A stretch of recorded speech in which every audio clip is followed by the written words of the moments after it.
তাফসীরের মধ্যে এসেছে, নবী বললেন এই জন্য সন্তান বেশি কইরা নিবা, কম নিও না।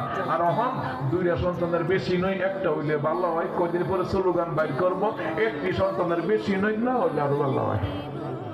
রহমতুল নবী কই সন্তান বেশি করে নেন, ছেলে হোক মেয়ে হোক। কথা কন ঠিক কিনা? এই জন্য মুহাম্মদ সাল্লাল্লাহু আলাইহি ওয়াসাল্লাম তিনি বলেছেন যে আমি আমার উম্মতদেরকে চিনে চিনে জান্নাতের ভিতরে নিব।